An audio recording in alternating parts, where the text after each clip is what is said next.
آج دوستو جو اسی سلسلہ گفتگو کو آگے بڑھاتے ہوئے جس موضوع پہ بات کرنی ہے وہ یہ ہے کہ جو امام ساری انسانیت کا ہادی بن کے آتا ہے وہ امام واسطہ فیض ہوتا ہے. شاید مشکل لفظ بتا کہہ دیا میں نے اپنے عزیزوں اور جوانوں کو سمجھانے کے لیے. واسطہ فیض کا مطلب یہ ہے کہ اللہ کی طرف سے جتنا رزق روزی کرم فیض اپنی مخلوق تک پہنچتا ہے وہ امام معصوم کے وسیلے سے پہنچتا ہے, وہ امام کے ذریعے سے پہنچتا ہے.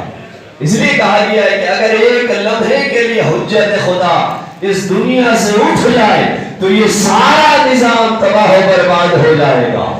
اگر یہ نظام کائنات چل رہا ہے تو امام معصوم کے وسیلے سے چل رہا ہے.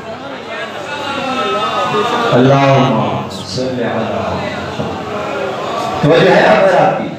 تو لہذا امام واسطہ فیض ہوتا ہے, یعنی خالق اور مخلوق کے درمیان اگر کوئی نقطہ اتصال ہے تو وہ امام ہے.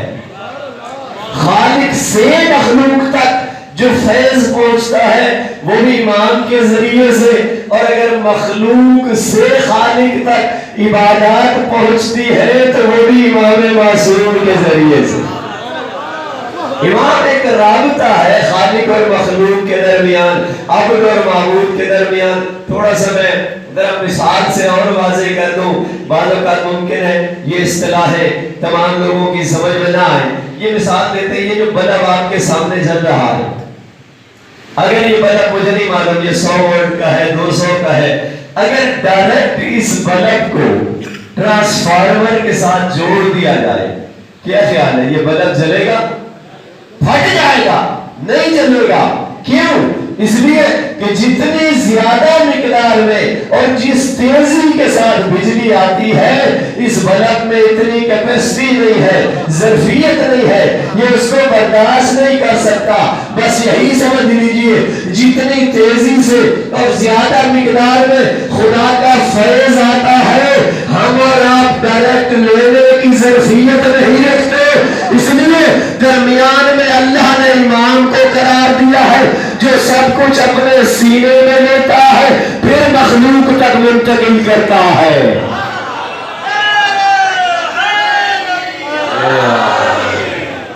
یہ امام واسطہ فیض ہوتا ہے. دوستو جتنا رزق روزی یہ خالق سے مخلوق تک پہنچ رہا ہے یہ اس معصوم امام کے ذریعے سے پہنچ رہا ہے. وہ نقطہ وصل ہے, وہ نقطہ اتصال ہے. اور شاید یہی وجہ ہے میرے محترم نے بڑی اچھی بات کی, زیارت جامعہ کبیرہ میں آل محمد کی جو شان بیان ہوئی ہے. اللہ اکبر, جوانے پڑھا کرو, غور کیا کرو ان زیارات. کیا کہا؟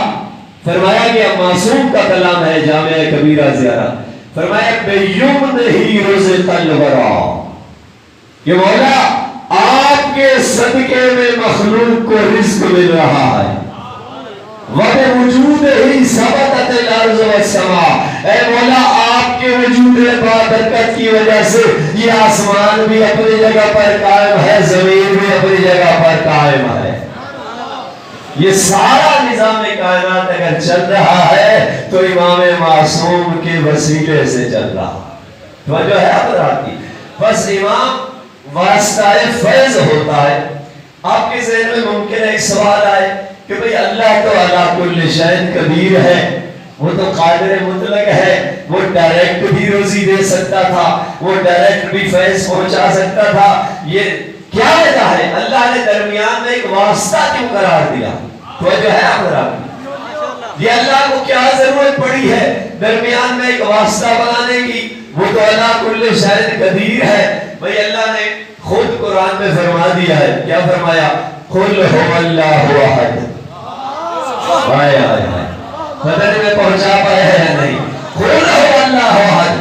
اے ہمارے حبیب تو کہہ دے میں اللہ ایک ہوں. یا اللہ خود کیوں نہیں کہتا؟ تو اللہ کل شیء قدیر ہے.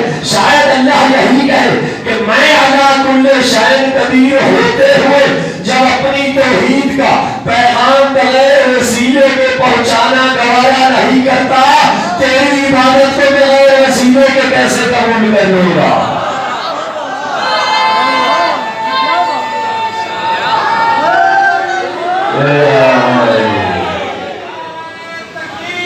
اللہ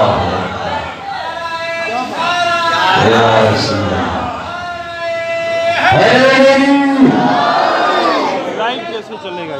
اللہ صلی علی محمد. فجر فرما رہے ہیں آپ, فجر فرما رہے ہیں. یا اللہ قل ہو اللہ ہو.